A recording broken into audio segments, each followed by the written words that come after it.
Presidency slams brake on Wike, declares Fubara Rivers APC leader.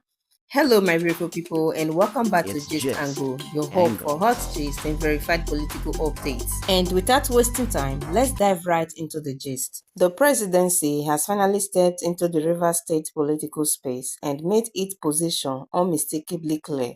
In a move that reshapes the power equation in the state, the administration of President Bola Tinubu has effectively shut down any attempt by the Minister of the Federal Capital Territory, Nyesom Wike, to position himself as the political godfather of Rivers State. This clarification did not come through backroom channels or party whispers. It was delivered publicly, firmly, and without ambiguity by the President's Special Advisor on Policy Communication, Daniel Bwala, during a televised interview. And with that intervention, the presidency has drawn a hard line on where authority begins and where it ends. Speaking on Channels Television, Daniel Bwala made it clear that Governor Siminalayi Fubara is the recognized leader of the All Progressive Congress (APC) in Rivers State. According to him, this position is not up for debate, negotiation, or political interpretation. Bwala explained that within the APC structure, governors are accorded the responsibility and authority to lead the party in their respective states. This principle, he said, is well established and forms part of the party's internal order. Any attempt to bypass or undermine that structure goes against the party's rules and the president's beliefs. By stating this publicly, the presidency effectively dismantled any perception that power in Rivers State flows from outside government house or party structures. Does this mean Wike now have political boundary? Yes. One of the most striking aspects of Bwala's statement was how clearly he defined the limits of Wike's political standing in Rivers State. While acknowledging Wike's status as a former governor, Bwala stressed that such influence does not translate into authority within the APC. According to him, Wike is not a member of the APC and therefore cannot speak for the party or direct its affairs. At best, Bwala noted, Wike may still be regarded as a leader within the People's Democratic Party (PDP) in Rivers State, given his past role.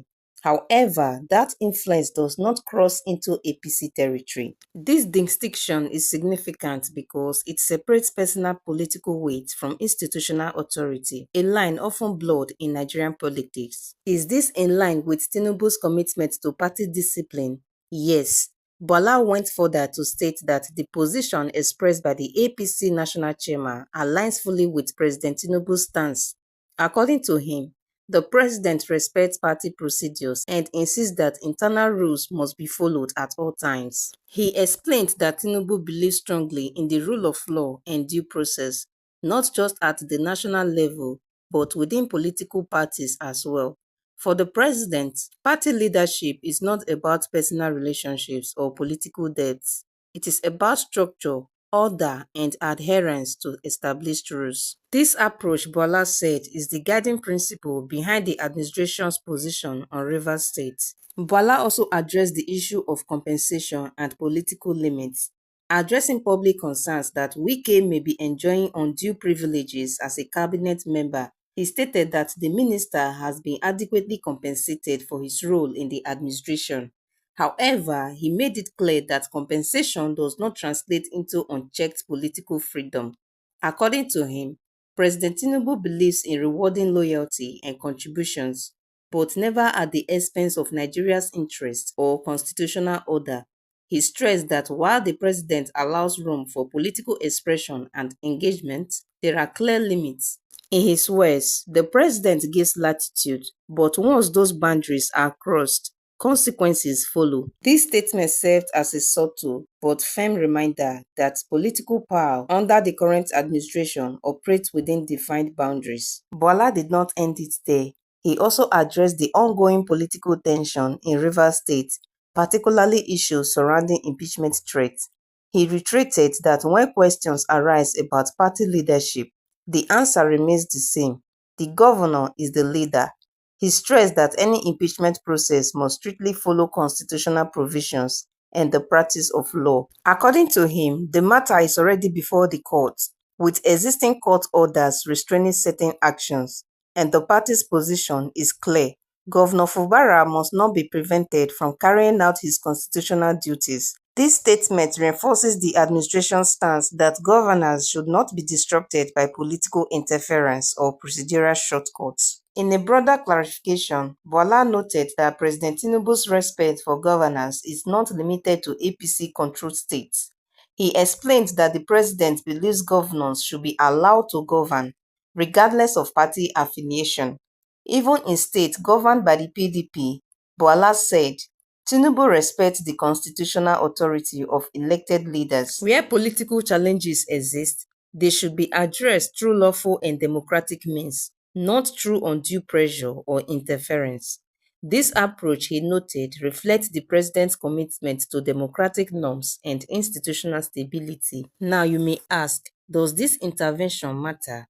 Yes, the presidency's intervention in the Rivers situation is more than a routine clarification. It is a firm assertion of order, structure, and authority. By publicly stating who leads the APC in Rivers State, the administration has removed ambiguity and reduced the space for parallel power claims. For Governor Fubara, it is a significant affirmation of his leadership and legitimacy. For the broader political landscape, it signals that the era of informal control overriding formal structures may be facing serious pushback. Now, with this statement, the presidency has spoken clearly and decisively. The message is simple. Party structures must be respected.